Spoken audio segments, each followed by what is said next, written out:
Commissioners. Thank you.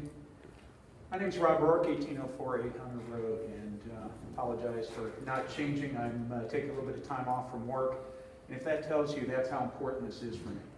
Normally I'm not able to come down here, but I felt it was important for me to come speak to you all personally. I've spoken with my commissioner on some of these issues, but I'm going to be very clear right at the beginning, and I'm going to go into the details in my 3 minutes. Judge Cobb, I'm requesting, I'm also recommending, but it's a request. I would like to have the County Elections Committee called for one reason and one purpose: to appoint an independent auditor to go and to review procedures and policies. Commissioners Court, I'm asking for you to authorize emergency funding to go on ahead and fund for that auditor. Let me give you a little background. This is what I do, folks. I have been in quality and manufacturing for going on 20 to 30 years. I'm right in the middle right now of working on material that is going for Westinghouse into nuclear power plants. Everything has to be dotted, T's crossed, I's, you name it. If anything goes wrong, which we know things go wrong, processes are made that way, we're all human. But I have to fill out what's called a non-conformance report. It's called an NCR. Basically, that goes on file. Anyone can come in and look at that and find out what happened with the process. What did we or my suppliers do to fix that? It's something very simple. It's not looking at someone and saying, oh, you were horrible or did anything wrong. That's part of what we call ISO. Many companies are ISO 1200, 1400. You'll see all sorts of certifications. Bottom line, you have policies and procedures that you follow. Obviously, there were some things that weren't followed. My major concerns that I raised with my commissioner is that we had a recount for a local election here in San Marcos. I want to know why we did not find that missing ballot box at that time. Okay? That should have been simple right there. If somebody pays to have a recount, even if that box wasn't counted or wasn't part of that election for the runoff election, it should have been determined at that time. Something simple. I'm not saying anybody's at fault. There's nothing nefarious. I'm not asking for a total revamp of the system. But we just finished up with Martin Luther King holiday. You know, I know of Hispanics that came back from the war that marched here in the county for their right to vote. I'm hearing all sorts of rumblings from people that are questioning their vote. It is paramount as the governing authority that the integrity of the elections and the integrity of that vote is maintained. So I'm asking Judge for you to please call that, because you have to do it. It's not the court. You have to call that commission and to publicly let us know when that is going to be and give us time, and for court for you to fund that. Thank you very much for your time today. That was awesome. That was one of the best speeches I've ever heard. Yeah, I thank got a you. little more sarcasm for you. Last week you admonished those of us that did not attend the February 20th meeting. The meeting, which by the way was held in the government building after the county said that all government offices would be closed that day.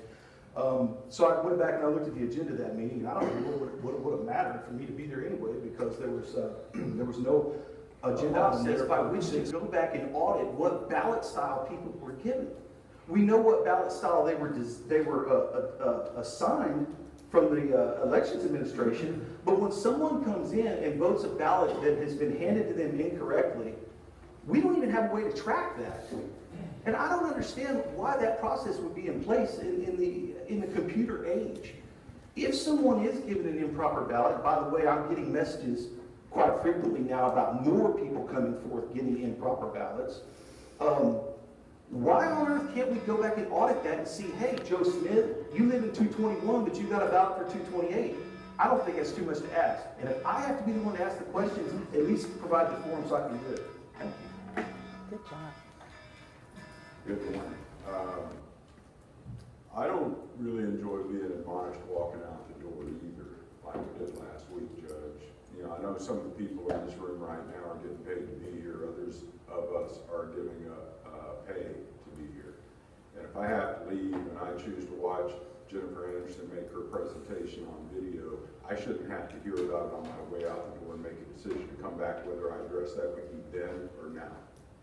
So I don't appreciate that.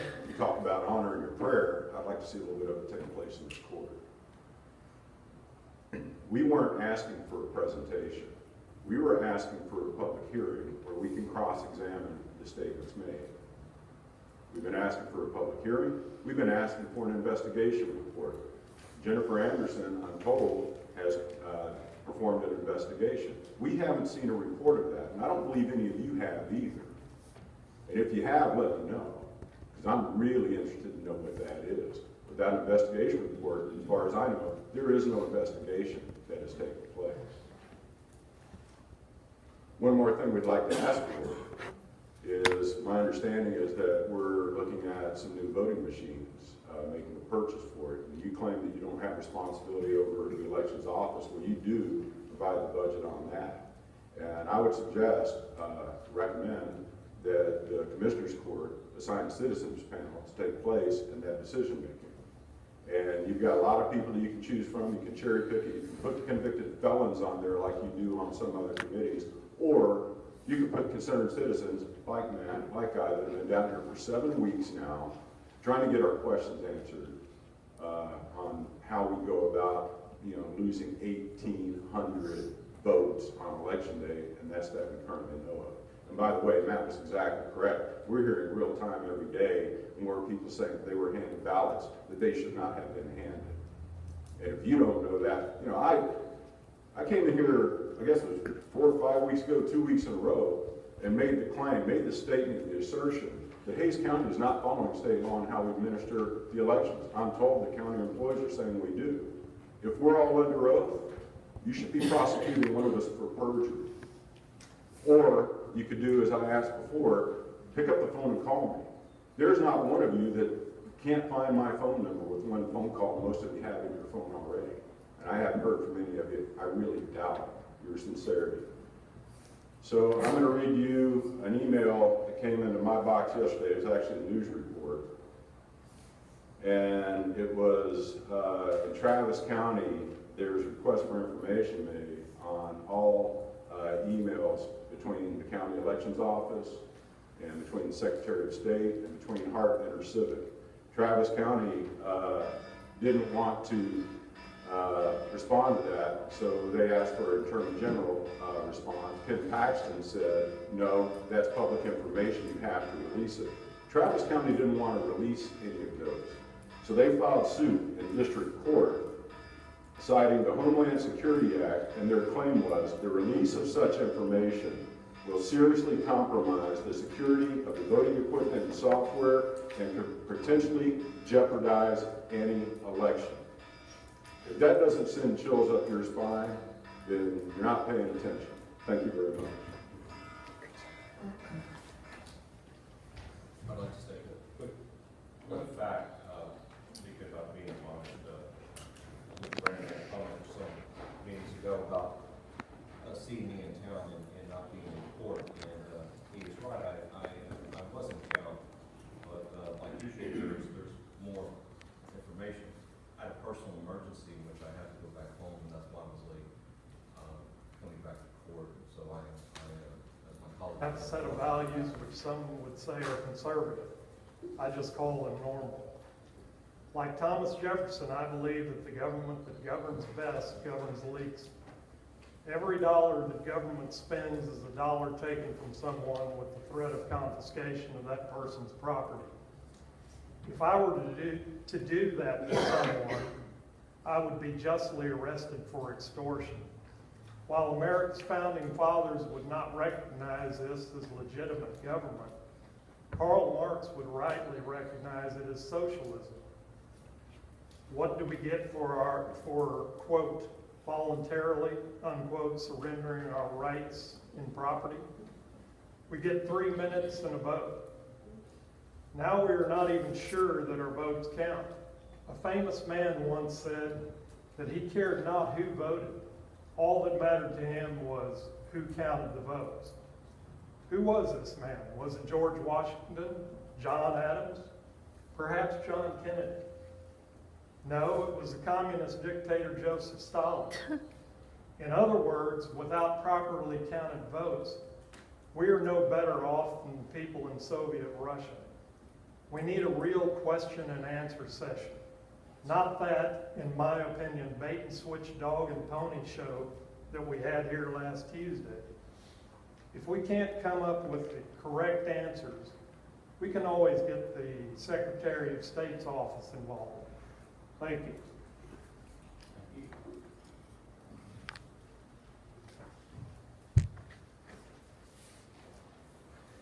Okay, the next one is Lisa Marie Coletta.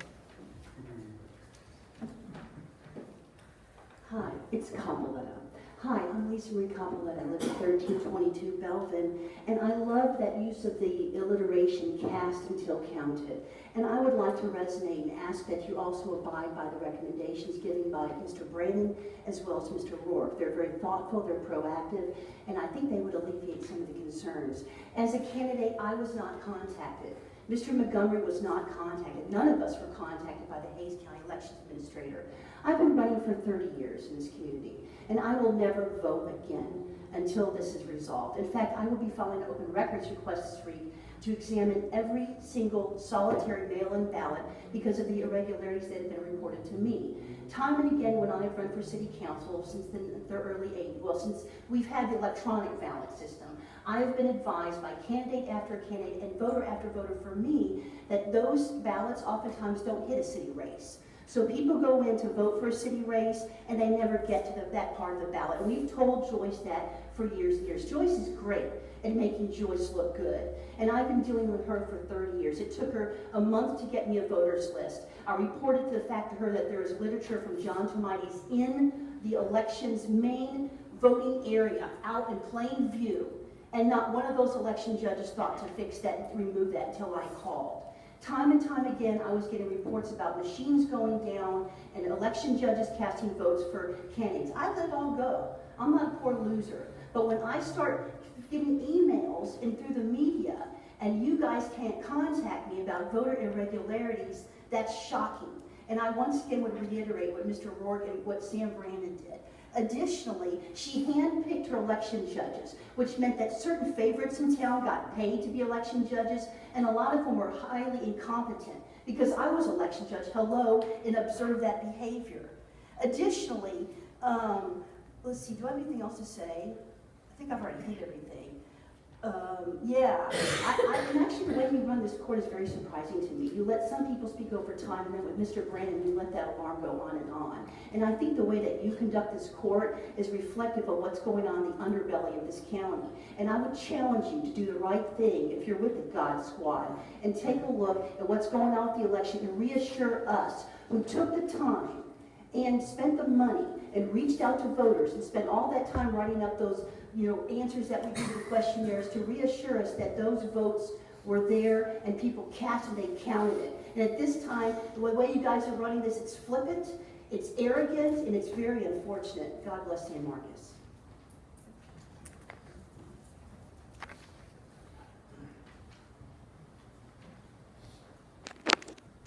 Very gracious of you to have with me. I also met with her assistant, one of her assistants there in the office.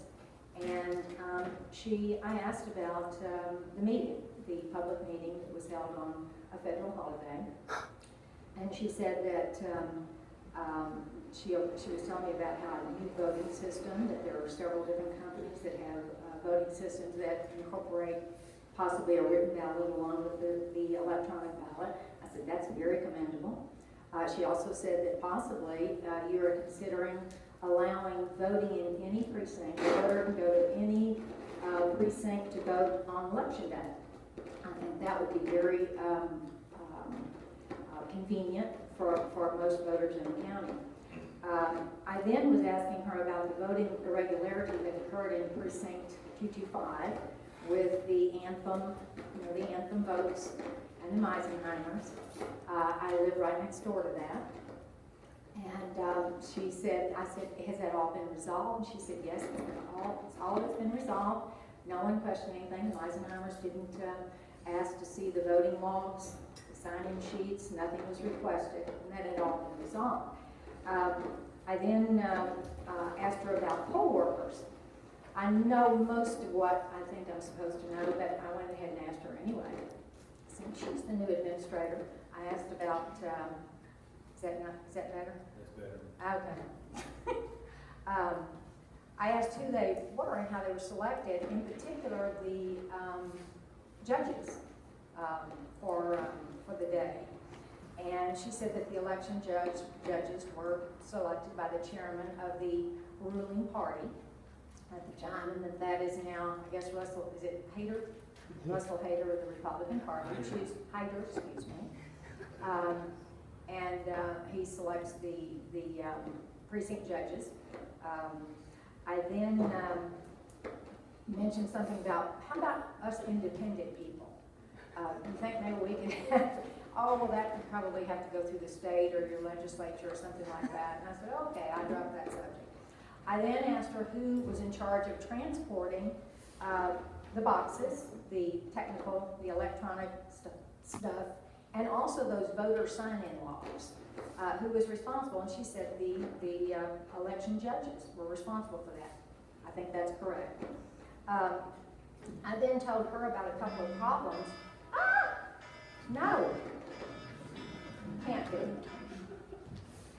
Am I done? I was handed a wrong ballot. Wow. So, Wow. and I audibly, while voting, hey y'all, I'm not supposed to get this ballot. I don't vote for City of Kyle elections. And I was told I must be wrong. I said, well, unless I fell asleep and somebody moved my body into Kyle, I do not vote in city elections. And I questioned that. So I have more to say, but unless somebody yields to me, thank you. Good job. Okay, Kristen Turner.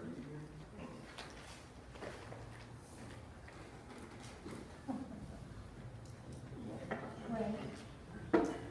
Judge, Commissioners, I'm Kristen Hearn. I live in northeastern Hayes County.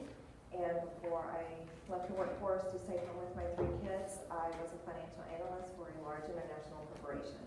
So I am aware of control and audit procedures. I have followed the Anthem case. I have followed the varying statements made by Ms. Anderson to multiple media outlets here in Hayes and Travis County. And I did watch a presentation via live stream last week. I am even more concerned after that presentation and the following commentary from the commissioners and the judge. We have some serious issues with our voting. There are some serious deficiencies in the audit and quality control process. We have a ballot box that was missing, and that could have been discovered had a simple audit reconciliation been performed between the number of ballots cast and the canvas ballots. That was not done either. And when Ms. Anderson was asked what her solutions were to these problems, it was a manual login sheet and a locked cabinet. If that is where we are in Hayes County election process, we are in serious trouble. I also heard excuses for human error and how many ballots we have. Again, I don't know how we can go to voting in any precinct if voting in our own precinct right now, we can't be guaranteed to get the correct ballot. We have some serious issues with elections in Hayes County, and the court has stated that their goal is transparency. Until we have an open meeting with a formal audit presentation and input from residents, we are not going to get the answers that we deserve. How many missing ballot boxes are acceptable? How many uncounted votes are acceptable? How many miscounted votes are acceptable? How many incorrect ballots handed out on election day are acceptable? We need answers to those questions. I would like to thank Commissioner Inglesby. She actually asked a very relevant question. Why can't we publish the results of the 1,800 votes? And just like I've heard from this court many times, the answer was it's too complicated. It's not too complicated. Transparency is not complicated. We need to see the results of those ballots on the website. She asked that, and that was the answer, Commissioner Wizzard, so I'd appreciate not another eye roll, please. I am speaking professionally and politely. I expect the same from you. So we need to get to the bottom of this, and we have some serious issues with Ms. Anderson's department. Hopefully she's up to the task, but after the little we do know about the election, I am not so sure. Other voters have concerns, and we are justified in our concerns. We are also justified in expecting county employees that are paid for with our tax dollars to do a high standard of work. Thank you. Good job.